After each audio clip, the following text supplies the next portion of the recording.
8h15 sur Studio Kalita. Notre premier invité ce matin, c'est Yaël Ifrar. Bonjour Yaël. Bonjour Olivier, en chair et en os, je suis venue. Oui, je vois ça. J'ai bravé la pluie et le vent. Merci d'être dans nos studios ce matin. Numéro 13 sur la liste Kulanu, donc le parti de Moshe Kahlon, représentante francophone de la liste. On va parler de la campagne aussi que vous avez fait autour donc avec Moshe Kahlon. On va parler d'abord de la situation un peu du parti Kulanu qui se situe aujourd'hui entre 5 et 6 selon les sondages, donc un peu plus que le niveau d'éligibilité. C'est quand même un niveau assez bas, on va dire, pour le parti de Moshe Kahlon qui avait quand même 10 sièges à la Knesset. Est-ce que ça veut dire que les sujets économiques, les sujets sociaux ne sont pas à l'ordre du jour de cette campagne ?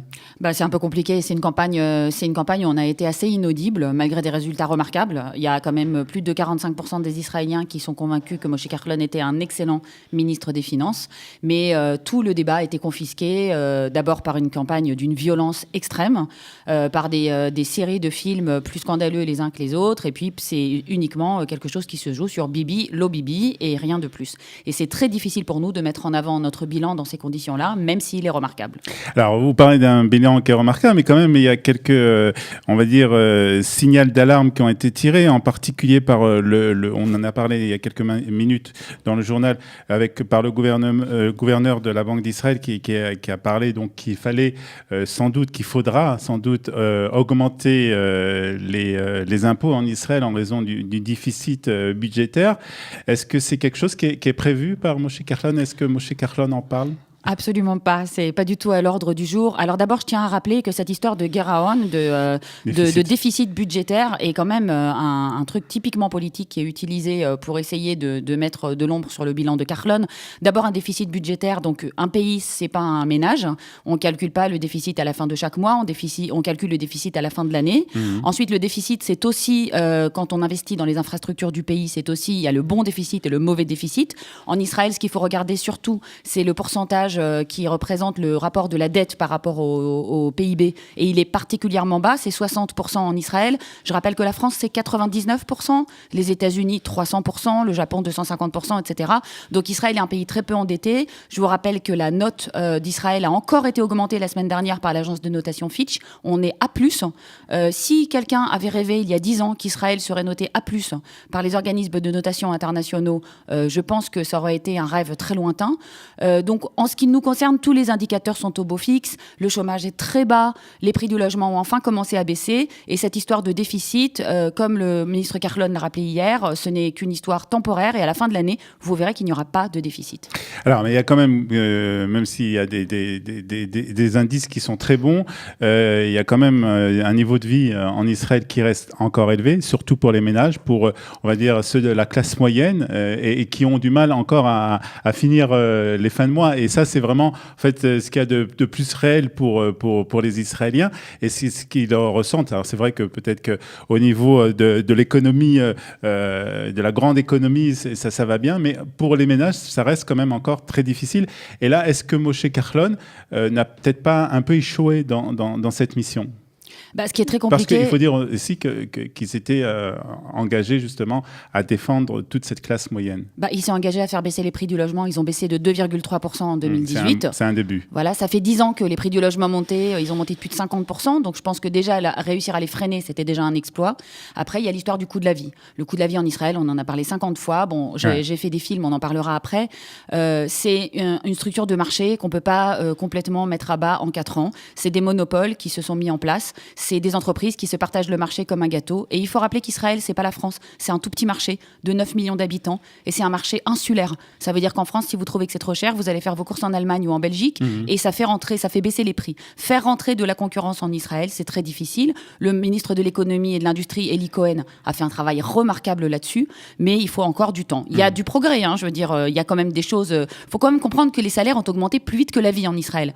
L'inflation est Il y a encore beaucoup de choses à faire. Mais c'est les niveaux généraux qui sont élevés. Il y a encore beaucoup de choses à faire. Absolument. Alors vous êtes, comme on l'a dit, représentante francophone de la liste de Moshe Carlon, et dans cette fonction, vous avez rencontré beaucoup de francophones. Vous avez entendu des francophones justement pour essayer de savoir ce qu'ils pensaient de la politique et économique. Vous avez fait plusieurs films. Alors, quelles sont vos impressions générales justement à la rencontre de ces francophones? Écoutez, c'était extraordinaire. Je me suis baladée un petit peu en Israël et j'ai tendu le micro en demandant aux gens, pas de dire que tout était fabuleux, comme le Likoud a fait une campagne pour les francophones en leur demandant de dire pourquoi ils votaient Bibi.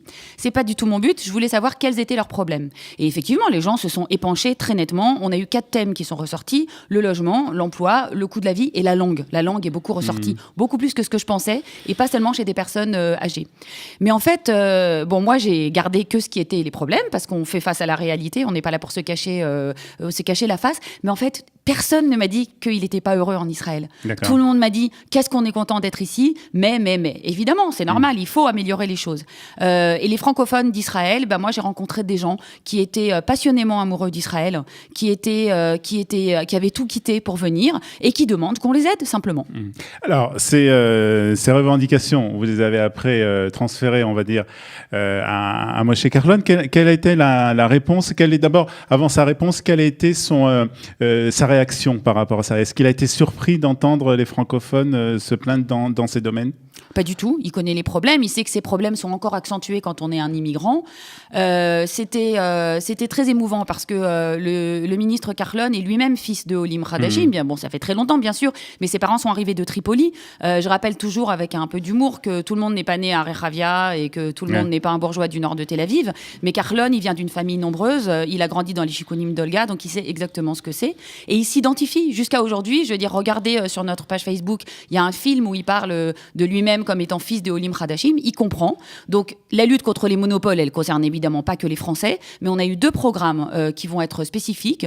L'augmentation donc c'est un programme gouvernemental. On va pas se tirer la couverture comme le font certaines personnes, mais effectivement, il y a un programme gouvernemental pour augmenter, par exemple, l'accessibilité des documents administratifs aux Français. Ça, c'est un programme général. Nous, on s'est engagé à l'augmenter. On a Yehuda Maimeran sur notre liste, qui est le directeur de toutes les écoles de l'Alliance israélite universelle, donc qui connaît évidemment très bien ces problématiques. Lui, il s'est engagé à ce que dans tout ce qui est éducation, on augmente le nombre de médiateurs et qu'on accompagne mieux les parents Olim Hadashim dans tout le parcours scolaire de leurs enfants. Et on a surtout un programme spécial de Mechir Lamishtaken pour les Olim de France qui va être ouvert. En principe, vous savez que les gens qui peuvent être bénéficiaires, c'est les jeunes couples, certaines personnes âgées. On aura un programme pour les Olim de France de Mechir Lamishtaken. Donc ce sont des films qui ont bien marché sur la toile? Incroyable, c'est incroyable. On a eu plus de 100 000 personnes qui se sont connectées et on a eu plus de 40 000 vues des films en entier. C'est énorme. On est la page, de façon assez étonnante, on est la page dominante pour tous les partis francophones. On a fait un très gros boulot de fond et les gens en ont été reconnaissants. Alors, on va revenir dans quelques instants sur le programme, sur des programmes qui vont être dévoilés aujourd'hui par Kulanu au niveau de l'économie nationale israélienne. Mais avant, il faut qu'on parle quand même de politicienne, parce qu'on ne peut pas sans ça. Aujourd'hui, bien entendu, on parle de deux blocs, le bloc de droite et le bloc de gauche. Alors, Kulanu, c'est nettement positionné à droite, pardon, avec à Yamin Achafouille, on va dire la droite. La droite héritière de Begin. Voilà. Et est-ce que cependant, si ce scénario venait à être réalisé et que Benny Gantz venait à former un gouvernement, est-ce que Kulanu se joindrait à ce gouvernement? Pour l'instant, c'est vraiment pas à l'ordre du jour. Qu'est-ce que vous voulez que je vous dise? Tous les sondages pointent que le bloc de droite va obtenir entre 62, 65, 66 mandats selon les sondages. De toute façon, Benny Gantz, pour l'instant, n'est pas à même de pouvoir monter un gouvernement et certainement pas un où on servirait de variable d'ajustement. Donc, pour l'instant, ça n'a pas pour nous, ça n'a pas de pertinence. Et Moshe Carlon sera le ministre des Finances de Benjamin Netanyahou, donc. Il sera ministre des Finances ou rien, et il l'a dit très clairement. D'accord. Donc, ministre des Finances et rien, ou rien, et pour continuer en fait sa politique donc avec des nouveaux plans, des nouveaux programmes. Écoutez, on a une plateforme. Alors il y a des partis qui n'ont pas de plateforme comme le Likoud. Il y a des partis qui ont des plateformes un peu floues comme Carole Lavanne. Nous, on a travaillé et on a eu le ministère des Finances et le ministère du Logement pendant 4 ans. Donc on a une plateforme qui fait 60 pages que j'ai lue en entier en hébreu pour pouvoir la traduire pour les Français. Et je peux vous dire qu'elle est assez impressionnante. Ce matin, on va dévoiler encore un de nos programmes particuliers. Nous avons sur notre liste Roy Cohen, qui dirige l'association LAV, qui est l'association de tous les travailleurs indépendants d'Israël. Vous savez que les petites entreprises, les très petites entreprises et les indépendants, c'est 60% en gros des entreprises israéliennes. Donc on a un programme énorme qui va être dévoilé ce matin, en particulier pour tous les Olim de France. Je le dis parce que quand on arrive en Israël, très souvent le choix c'est de monter une entreprise. C'est pas forcément facile de s'intégrer sur le marché du travail comme salarié. Moi-même j'ai un OSEC Patour. Donc pour tous ceux qui veulent monter un OSEC Patour, et j'en parle souvent dans mes conférences ici ou avec le Mati, il va y avoir une augmentation du plafond du OSEC Patour de 100 000 à 150 000 shekels. On ne sera pas obligé de devenir OSEC Mourché, d'avoir un Roé Cheshbon, etc. Il va y avoir une augmentation des quantités de frais qu'on peut déduire du Bitoir Leumi, parce que Bitoir Leumi est très gourmand pour les OSEC Patour. Pour tous ceux qui le sont, ils le savent. Il y aura une augmentation des déductions de frais professionnels. Il y aura une possibilité d'avoir des jours maladie que n'ont pas les Hatzmaïm. C'est très compliqué. On a déjà, juste avant les élections, légiféré pour les congés maternité des femmes indépendantes qui n'avaient pas le droit de pouvoir travailler pendant leur congé maternité, sinon le Bitoir Leumi leur retirait tout leur congé maternité. Donc aujourd'hui déjà, ça c'est quelque chose qu'on a passé avec notre commission, avec Eli Elalouf à la Knesset.